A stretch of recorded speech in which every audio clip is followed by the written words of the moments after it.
see if we can massage them a little bit, adjust the grade a little bit, and proceed from there. The good news is that we're in the home stretch. We don't have a whole lot more to, so please, I know you're exhausted, I know you're tired, but you have much more time to study for the last two exams. The last day of class of the last physiology, we're having physiology on Wednesday of the last week. So you'll have more time to study, because I think the two tests are, Monday and Tuesday or something of that sort. So please take advantage of that. For this course, you have one more anatomy quiz. Most of you are taking advantage of those and doing very well in those. So please, I encourage you to just hang in there a little while longer, and it should all be over with. The great national nightmare will have lapsed, and we can resume our normal day-to-day lives. Okay, we were talking about the abdominal wall, and remember, our basic burden here is to understand the laminar structure of the wall. The laminar structure of the wall, and the way we're going to work this is we're basically going to find that this region out here has a certain organizational scheme that we'll talk about. We'll just maybe call that number 1. Then we'll focus on number 2 up here, and then there will be a slightly different organizational scheme in number 3. So my purpose in making this silly enumeration is that you understand there are really 3 different laminar systems you need to pay attention to and make sure you keep them straight. So we're going to begin out here, and we're going to call this the anterolateral abdominal wall, but it could also easily be called the lateral abdominal wall. And the organizational, or the laminar organization for that region of the abdominal wall is what you see here. And so you'll notice that the outermost layer is the integument, and that's followed by a layer that goes by a variety of names. We've previously called it the subcutaneous layer. It is also called, especially in the abdominothoracic area, it is called camper fascia or campers. And back in the 1980s or 1990s, there was a move internationally to get rid of the genitive and all anatomical nomenclature. It lasted about 5 years, and I think everybody's given up. So either one. So the subcutaneous layer, which is going to be a variable thickness amongst your patients, is the next important layer. And then we have 3 layers in the anterolateral wall of muscle. This is skeletal muscle, of course. And each of those muscular layers includes an investing epimysium. So from outer to inner, we have the external abdominal obliques, the internal obliques, and then innermost are the transverse abdominal muscles. Then there's going to be, and this is a topic of some debate, this layer right here, which in this illustration they're calling the transversalis fascia. We'll get it into thoracic fascia superiorly. But there's some suggestion that this is really more of an artificial, a pretend layer, that in fact it's just the epimysium of the transversus muscle. But in any case, interior to that, deep to that layer, is a layer that's usually called extraperitoneal connective tissue. Extraperitoneal connective tissue, and in most of us, it's predominantly adipose tissue. And then finally, the interior layer we'll talk about in more detail later is the peritoneum. Peritoneum, in fact, we'll call it the parietal peritoneum. So be sure you know that succession of structures. And you have several illustrations, one oriented, these are sort of flipped right to left, but make sure you understand the general organization going from superficial to deep. And of course, once we get in below the parietal peritoneum, we have a number of structures we'll talk about. Then what we're looking at here, of course, are some of the viscera, some of the abdominal viscera, including some of the endo-abdominal fat. This large drapery-like sheet of abdominal fat is called the omentum, or the greater omentum. We'll return to that later. Keep in mind that is interior to the peritoneum. Have to be careful though, it's actually part of the peritoneum. Now, above something called the arcuate line, which is just a couple inches below your umbilical cord, your umbilicus, the anterior abdominal wall looks something like this. Of course, we're looking at a transection, an axial section. And so what you'll notice is, once again, we have the spleen, we have the camphor fascia here. Then there are going to be two segmented layers of anterior skeletal muscle. This is called the rectus abdominis. You can see it's sort of arranged bilaterally on either side of this little region of connective tissue here called the linea alba. Now the interesting thing here, and be sure you understand the overall organization, here are our external oblique, internal oblique, and transversus. Their investing epimesia will then converge to form something called the semilunar line, but this is nothing more than an aponeurotic membrane. But it is the convergence of those three epimesia. And then that investing aponeurotic membrane divides to form what is called the rectus sheath, like a knife sheath. And the interior of that sheath is muscle, but here's the anterior layer of the sheath, and here's the posterior layer of the sheath. At the midline, the sheath converges again to form the linea alba. So are we all on base there? Pretty interesting and somewhat complex organization. Now let's look at the makeup of the anterior and posterior rectus sheath. The anterior rectus sheath, again this aponeurotic membrane, consists of the aponeurosis of the external abdominal oblique. The interior or deep membrane consists of the posterior layer of the internal abdominal oblique. I'm sorry, I said that wrong. Let me make sure I understand what I'm saying here. So the anterior layer is the external abdominal oblique. The interior layer is the transversus abdominis. And then dividing, separating, half of it going one way, half going the other way, is the aponeurosis of the internal abdominal oblique. So it just sort of separates here and divides and goes around on both sides. So is the transversalis fascia part of the semilunar line? Remember, that's the debate I was suggesting. In fact, if you, in the interest of time, I would look, but that's what this article was about. And I don't know what to tell you, except, believe it or not all anatomists have the same opinion of these structures. But the transversalis fascia is going to acquire an importance as we move inferiorly. That being the case, let's assume that it is a distinct membrane, even though there is a body of opinion that simply holds as part of the epimesium of the transversus abdominis muscle. But the reason I say let's assume that it is a distinct membrane is because it will acquire some importance as we move into that third region we talked about a moment ago. But we all understand the general organization. We'll return to this later and compare it to what lies below the arcuate line.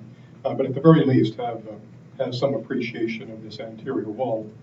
And so as you look at the procedure here, and if you can see it in the lighting, the surgeon, for cesarean section here, of course, we're down in that third layer here. They've cut through the integument. What is this? That would be camphors or the subcutaneous fossa. And now they're transecting that outer muscular layer to access the muscle, the interior muscle wall. Now, there are a number of structures that we can see and we can identify in this anterior perspective. First of all, you can see the anterolateral wall out here. This would be the external abdominal oblique out here. And then here is the anterior, not the anterolateral, but the anterior region. And you can see what we're looking at, that white region there, that's the superficial or the anterior rectus sheath. So all of this is the anterior rectus sheath. There is the midline we call the linea alba. And you'll notice, you can sort of see the outlines of the abdominis rectus muscle there. And that constitutes, all the way up, that constitutes what we call the semilunar line. But notice that aponeurosis, especially inferiorly, continues beyond that. Yeah. Alba mean white? Yeah, alba is white. There's also something you'll learn about later called the linea nigra. What's that? Yeah, and that's the increased pigmentation that accompanies usually pregnancy and a few of the endocrine disorders you'll learn later, involving especially the adrenal gland. So, but all of this is just a thickening of that aponeurosis that we talked about. So what we don't see in this illustration, if we were to move that anterior layer, we'd see the rectus muscle, and behind that we'd see the posterior layer of the rectus sheath. And you can see that extends all the way up here, really from the sternum on down to the pubis down here. We can see the inguinal ligaments extending from the anterior superior iliac spine down to the pubis. That's going to play an important role later. And as I've indicated, the organizational scheme is going to change as we move below that arcuate line. But in general, just be familiar with some of the muscles we've talked about as we look at these. Oh, by the way, another structure, another series of structures you kind of see here, kind of ghosted. These horizontal regions, these horizontal thickenings of the aponeurosis, those are called tendinous intersections or tendinous inscriptions. And you'll see a variety of other terms. But these form the anatomical basis of the six-pack, for example, that you all of us have. Deep somewhere. Huh? So when you look at something like this, again, anterior layer of the rectus sheath, rectus muscle. If we were to move this, we'd see the posterior layer. Here's the linea alba. Here we can see some portion of the semilunar line. This is the umbilicus. Our arcuate line is right here. And that's where basically the arcuate line is where the posterior rectus sheath disappears. And we'll see how that works in just a moment. Any other structures we haven't mentioned? Again, the external lateral wall here, external oblique. And we'll look at that in more detail in just a moment.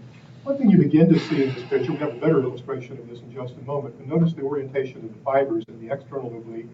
We remove those, we're now looking at the internal oblique. And the organization of the fibers is rather different. We generally say that the orientation of the external oblique is rather, if you're putting your hands in your pocket, and these are more or less at right angles, and then the transversalis is sort of horizontal.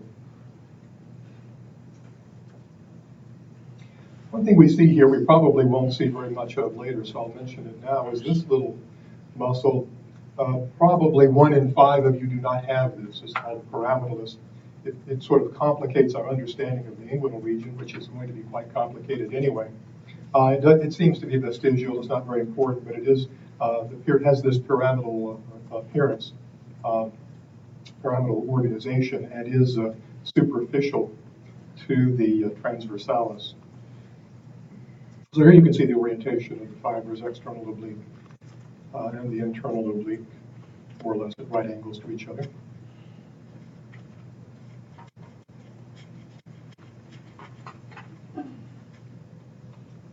And in the AP revealed cadaver images, you see the outer layer, the superficial layer of the rectus sheath. You see the rectus abdominis.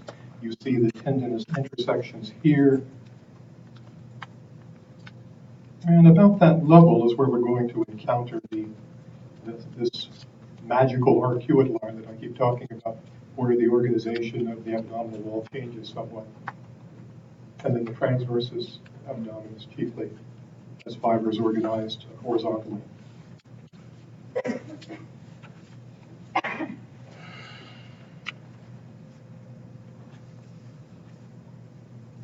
So a couple of things to notice in this illustration. We've already talked about the fact that the rectus sheath is like a knife sheath containing the rectus abdominis muscles. It also contains a number of other components we need to be aware of. For example, it contains a number of critical blood vessels, especially these epigastrics, inferior and superior, and they tend to reticulate extensively in this region. There's lymphatic drainage superiorly in this region, and we'll talk a little bit about the nerve supply. But what I want to direct your attention to is the posterior rectus sheath here. Notice the shape and conformation. So notice it extends from about the breastbone south, but then it abruptly stops inferiorly, whereas the anterior continues, and that is the arcuate line. So the arcuate line represents the point at which the posterior rectus sheath disappears.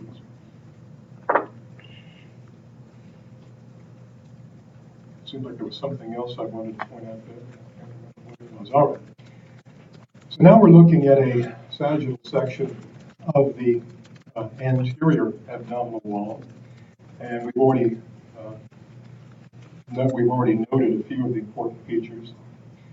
So, for example, extending from the lower costal cartilages, the lower anterior costal cartilages, we have the anterior portion of the rectus sheath. Here is the deep or posterior rectus sheath.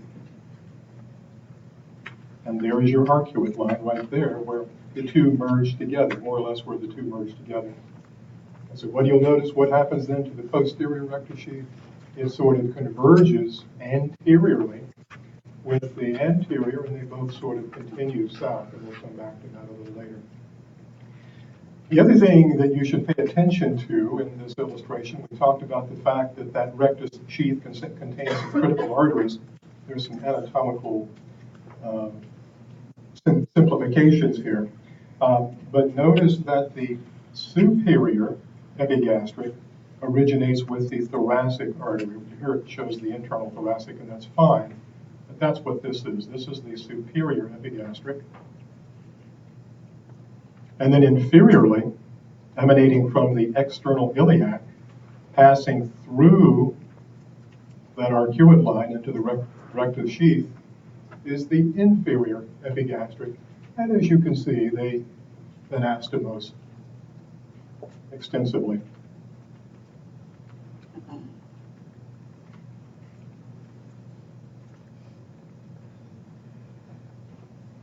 So once again, pay attention that south of that arcuate line, there's only one aponeurotic membrane. It's anterior. So that, getting back to Alex's question, we have this, again, somewhat apocryphal, but there it's showing it for us, the transversalis fascia. So the only membrane deep to the muscle would be the transversalis fascia, that is below the arcuate line. The linea alba we talked about, again, just a thickening of the aponeurosis at the anterior midline. These rectus abdominis muscles serve a variety of functions. They're protective. Remember, there's no rib cage down here. Often this muscle wall is about the only thing protecting the interior viscera. They're very important. At least they contribute to maintaining the appropriate intra-abdominal and intrathoracic pressure gradients necessary, not only for ventilation, but for breathing, but also for elimination. By elimination, we mean defecation and urination, for example. And continuing along that, even childbirth, these muscles contribute to that. But of course, posturally also contribute to flexion, extension, lateral movement of the trunk as well.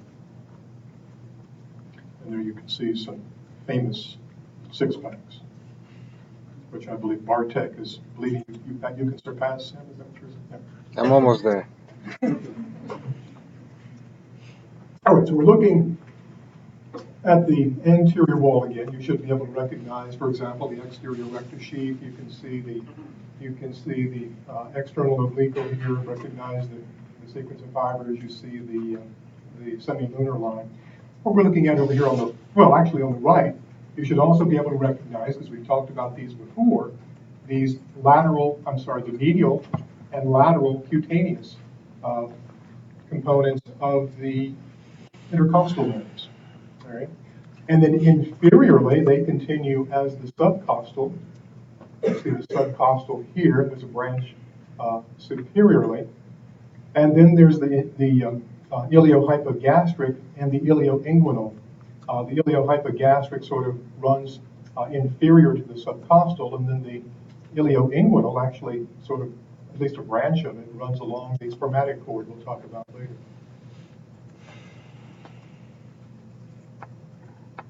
Over on the left, we can see some of the extensive reticulation of the superior epigastric and the inferior epigastric.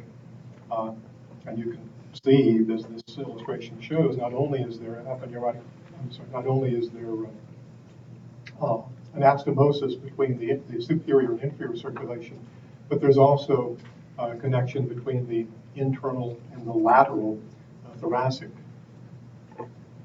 arteries and veins in this area. So we've seen this illustration before, we've seen this graphic before. We're looking at the subcostal, the iliohypogastric, and the ilioinguinal. And this is the branch that's going to acquire cords later, because as we said a moment ago, that continues through what's called the iliopubic canal into the spermatic cord. Now, in this illustration, this is a little bit difficult to get our bearing. We're going to be looking at the same thing again in just a moment. Well, why don't we just deal with all the hard stuff here and then be done with it?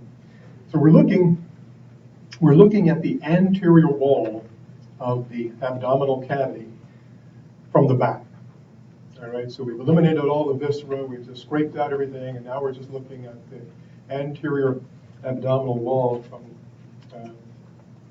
the inside, but also from a posterior perspective.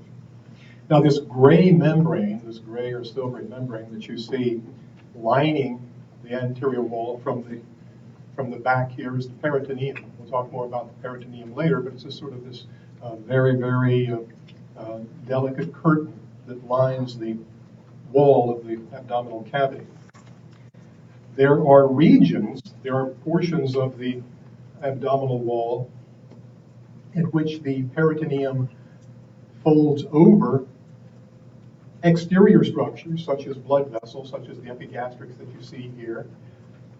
This is another fold here. This is called the median fold. So the first thing I want you to pay attention to are these folds that, for the most part, simply are folds or convolutions of the peritoneum around overlying structures. Again, I say overlying because they're superficial to what we're looking at here. The ones that I want you to be familiar with are the median fold that you see there, and this one called the umbilical fold. You can see there's a fold on either side, the umbilical fold. Now, on either side of a fold, there is a fossa. We talked about the cranial fossa, for example, and you should be familiar with a few of these. For example, when we anatomically talk about the bladder, the term vesicle is used. Spelled that way, vesicle. And anytime you see that word, that applies to the bladder. So when we talk about the supravesical fossa, we're talking about this region right in here. Supra, just above the bladder. That gray membrane is the peritoneum overlying the bladder.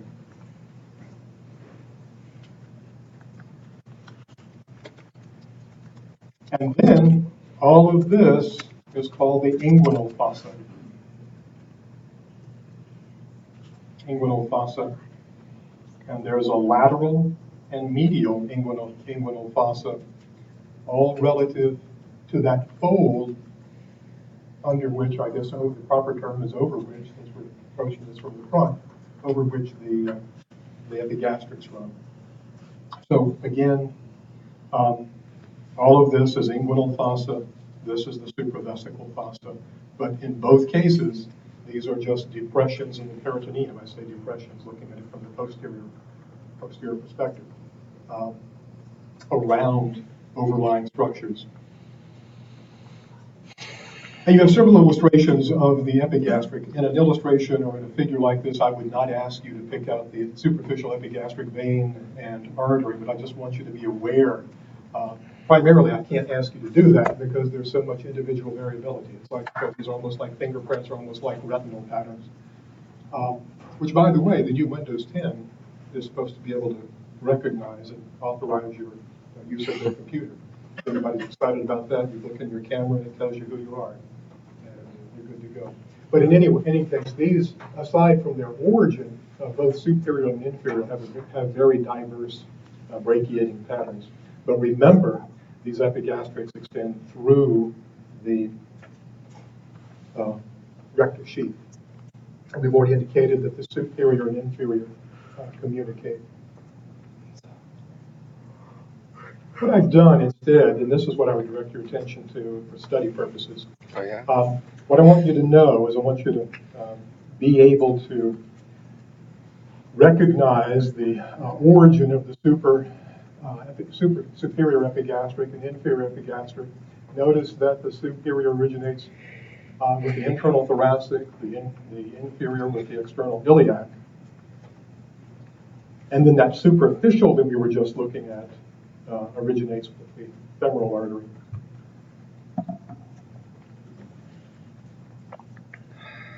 And you have the same information here. We're going to look at lymphatic drainage of the abdominal viscera later. But in general, the drainage of the abdominal cavity is going to be inguinal, and in the superior region, axillary. And those are the two main clusters, especially from your perspective when you're trying to do, when you're looking at inflammation and swelling. These are the two regions that will be most diagnostic. All right. So this looks like the illustration that we examined before, but actually what we're looking at now is the anterior abdominal wall inferior to the arcuate line. And so if you'll notice, the only membrane that is retained is that transversalis fossa, which if you wish to consider an epimysium of the rectus abdominis, is fine with me. All the other membranes, all these other epimysial membranes, investing membranes of the external oblique, internal oblique, and transverse abdominis have again converged on the anterior side.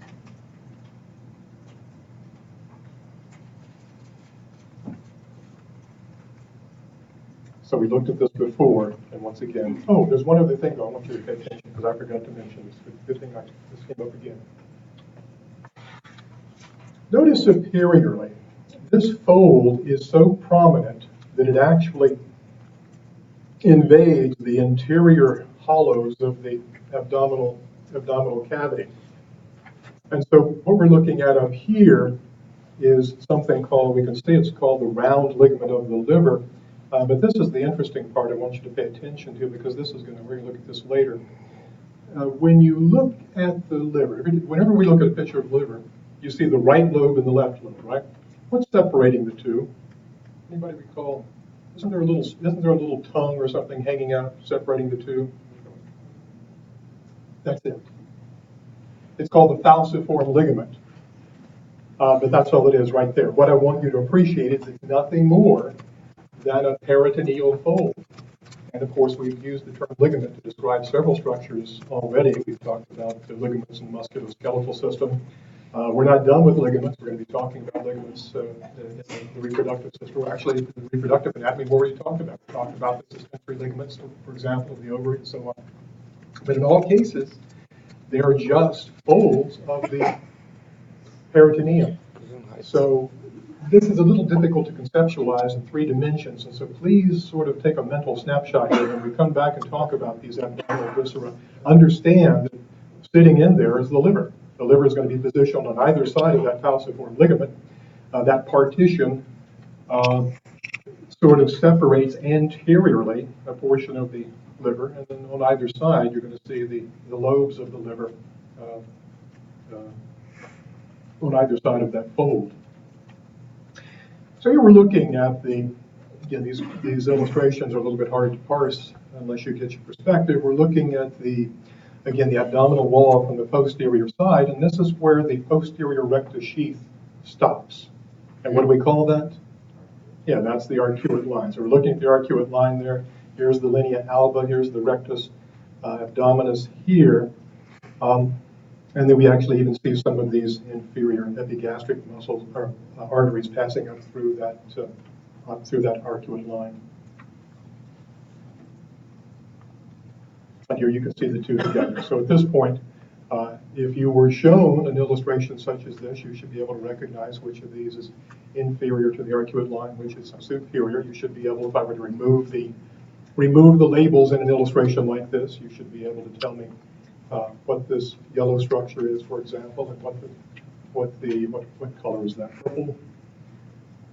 Two shades of purple, or whatever color that is, blue, yellow, and green there. Be able to tell me what those membranes are.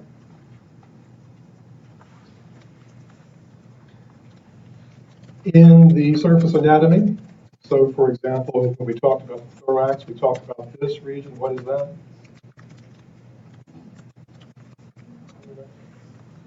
Subcostal margin. We have the angle there, the angle between the cyclosternal angle or subcostal angle would be this angle there. And you kind of see, continuing down, you kind of see the semilunar lines there. My guess is that Bartek is not too impressed with this fellow's abdominal musculature. I don't know. Oh, we did want to mention a couple of other planes. I'm trying to remember why I included this. So as we continue our discussion, we're going to have more of these ridiculous planes to worry about. They're going to be very important for you to get your frame of reference for surface anatomy and referencing intra-abdominal structures. Remember, this is our supracrystal plane here, and then this is the umbilicus, or the transumbilical plane here. There'll be a couple of others we'll pay attention to later. For example, there's the subcostal, there's the caloric plane or transpyloric plane. Good rule of thumb, for our purposes, we'll say the arcuate line is approximately 2 inches below the umbilical plane there. That's what I was shooting for. I'm sorry. The one you're looking at right here, the black line, the transumbilical plane, just for common frame of reference.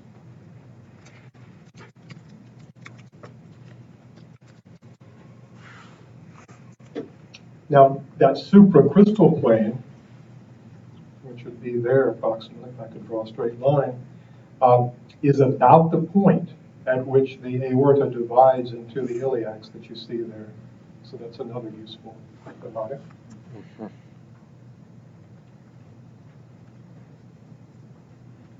And then in this is a British website, but notice he's showing us the kidneys here too. And notice the kidneys extend from about T11 to L3. But we'll come back to those later. The other thing to pay attention to is that if that supracrystal plane is about the point of bifurcation of the aorta into the iliacs, notice that's just above the typical position of the appendix. The appendix is going to be just below that on the right side, at a point called McBurney's point we'll talk about later. And there are a couple of slides here discussing surgical procedures. Let me just sort of summarize what you need to know from this discussion, and you can use the text that I provided here. You can just summarize it in the fashion that I'm going to. Number one, you need to be familiar with these terms: midline, paramedian, gridiron, transverse, subcostal, and so on. And in all cases, the terms are quite descriptive. So you'll notice the blue line there would be a median. The paramedian would be parallel to that on either side. Generally, when we talk about a gridiron incision, that means we're transecting muscle. And I think you see the problem we have here. Either way, depending upon where you cut into the abdominal cavity, you're either going to have to transect rectus abdominis, or you can transect the obliques, the external or internal obliques. Now, the discussion here relates to the choice that you might make. I said that any incision in the abdominal cavity would involve transection of the muscle tissue. Maybe that's not true. Where could you cut that wouldn't be true? Where could you cut that you wouldn't have to worry about cutting through muscle? Where? All right, you could cut through the linea alba. There's another place you could cut as well. Where would that be? The semilunar lines. And here's the deal. And it often is the case that the linea alba, or that midline, will be used for surgical procedures. But in general, you're going to learn, and it's worth noting it here as well, there's a risk to that. Those aponeurotic membranes are not well vascularized. And while the access is straightforward and easy, they don't heal very well. Moreover, the individual they're prone to cough herniations and bursting of the sutures and so on. So it's a trade-off between convenience and healing. And in general, I think the point we can definitely make is that under virtually any circumstances, semilunar incisions are no longer used. That seems to be a fossil probably hasn't been done in 40 or 50 years, again, excepting some very anomalous circumstances. And in general, if healing is an issue, a paramedian suture is to be preferred to the median suture. And of course, in any of these procedures, one has to be mindful of the organization of the nerves that you've learned and the blood vessels as well. Now, this is simply a reminder that I want you to be able to tell me all the layers that must be accessed in any type of surgical access of the abdominal cavity. What we're looking at here, of course, is the reflection of the integument, the caprophysia, perhaps the outer endothoracic fossa, abdominal fossa. So all that's left here is just the muscle wall, which frankly doesn't look all that. It doesn't look quite normal. I'm not sure what's going on there. But we'll return to some of those images later. The little region over here where they're showing the gridiron and the transverse incision, that's McBurney's point. McBurney's point you should know as being the usual location of the appendix. So that's the point at which you would access the appendix, between the 2/3 between the umbilicus and the anterior superior iliac spine.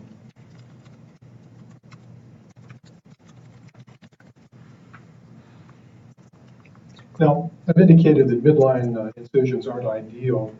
Here's an example of one here.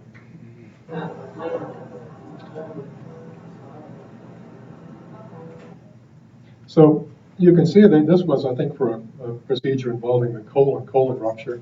They went right down. Why would they have done that in a procedure? If this were indeed a colon rupture, why would they have made this type of incision? What would the priority be in a procedure like that? Possibly, but the point is, yeah, it would be, you might have septicemia or something else, but quick, rapid access, do whatever you have to do to therapeutically address the requirements, the medical requirements of the patient.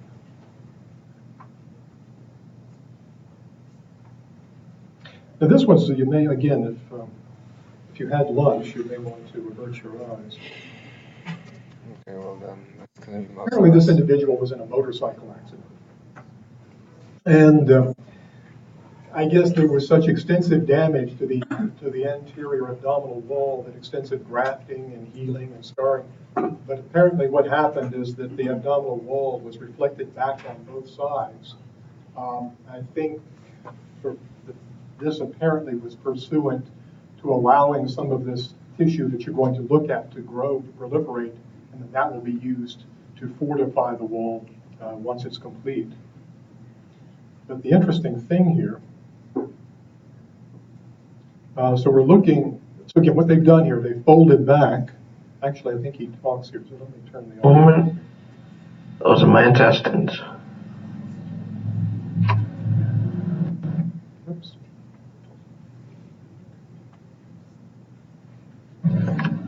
This grayish blue spot right here, that's my liver.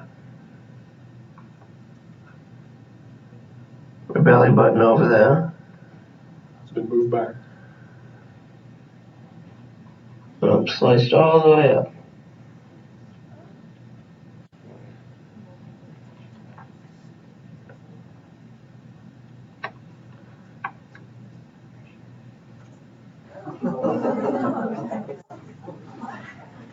What your stomach looks like without any muscles over it. Oh, this kid probably can walk.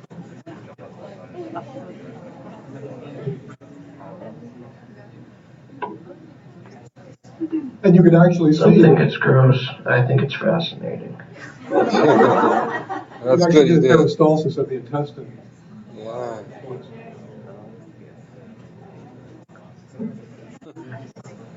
That's the burger going I thought he down. explained, here you go, you saw some movement there. Then when they're done, these muscles are going to be reattached to these. It'll just be a little slit right up the middle, a little scar, hopefully. You saw the diaphragm reflecting when he spoke, or moving up when he spoke.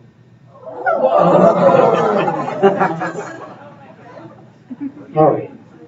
Enough of that. Pleasant dreams is all I Say say. hi to my little friend, huh? So there is a discussion here of the types of incisions. Just be aware, I guess, as I was summarizing what you need to know. Be familiar with the terminology anatomically, and then be aware, as we've suggested, of the relative trade-offs between a median suture versus a paramedian or suture. And of course, there are going to be issues of healing, access, blood supply, and all sorts of things. Now, of course, we're talking about the abdominal wall, and you're going to find in your clinical coursework that sometimes the muscular rigidity can be indicative of some pathology interiorly. The technique for palpation is basically to place your hand firmly on the abdomen and with your fingers in this position, press down very lightly while you're observing the patient's face. It's critically important to evaluate the patient while you're watching his or her face to see if the patient winces, even though you are asking them whether there's any tenderness. So by placing my hand gently on the abdomen, I'm going to look at the patient's face and ask, any tenderness here? No. What about over here? No. Any tenderness here? No. Over here? No. Here? No. Any tenderness here? No. And over here? No. And finally here? No. You then proceed with deep palpation.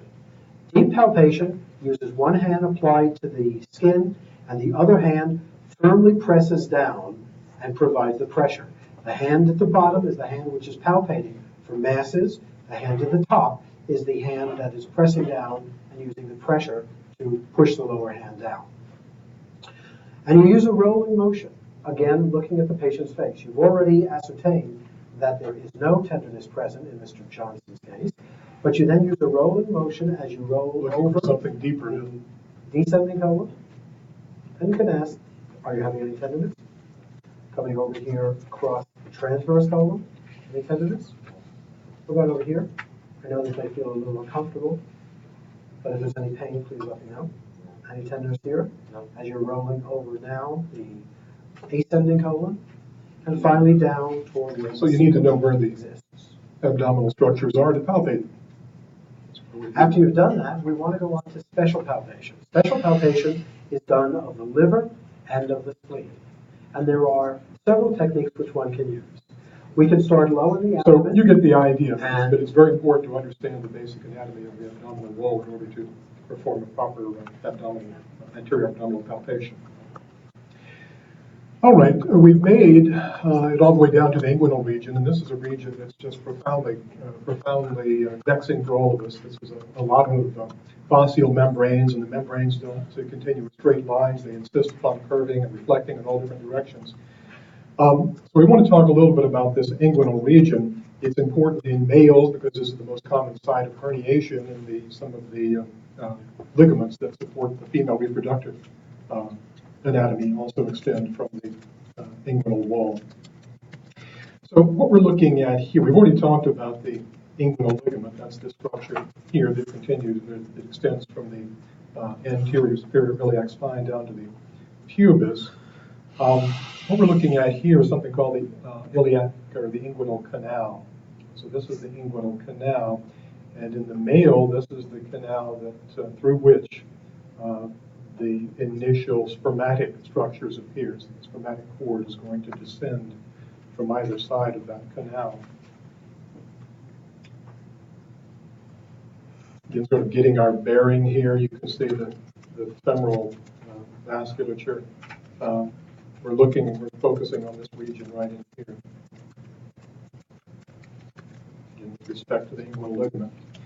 The canal itself is relatively short, only about 4 centimeters. There is a superficial ring, which we're looking at here. That one's fairly straightforward. You can see that basically the superficial ring is just an opening in the outer aponeurosis, the aponeurosis of the external abdominal oblique. The interior, the deep ring is a little bit more difficult to describe. And the best way I can show you that, I've looked at several illustrations, but I think this might be the best way to illustrate the organization of this canal. So you can see we have several fascial membranes here. We have the aponeurosis of the external oblique here, and really that superficial ring is just an opening in the external oblique fascia. Then you can see the fascia of the internal abdominal, and this cremaster muscle, for example, is in many respects just a continuation of the muscle of the internal abdominal oblique. What we do not see, though, is the inner ring or the deep ring. Again, it's going to be back in here somewhere. But notice really where the cremaster muscle and related vasculature emerge, they sort of descend between the two outer layers of the aponeurosis, the external and the internal oblique.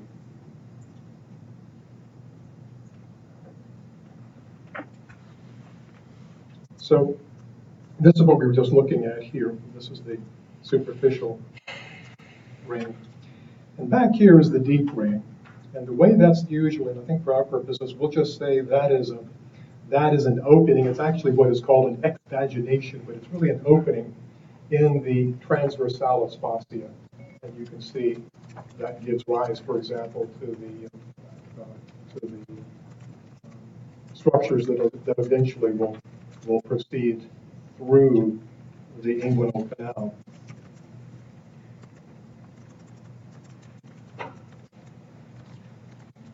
Let's take a break there. We'll talk about some of the more complex aspects of this.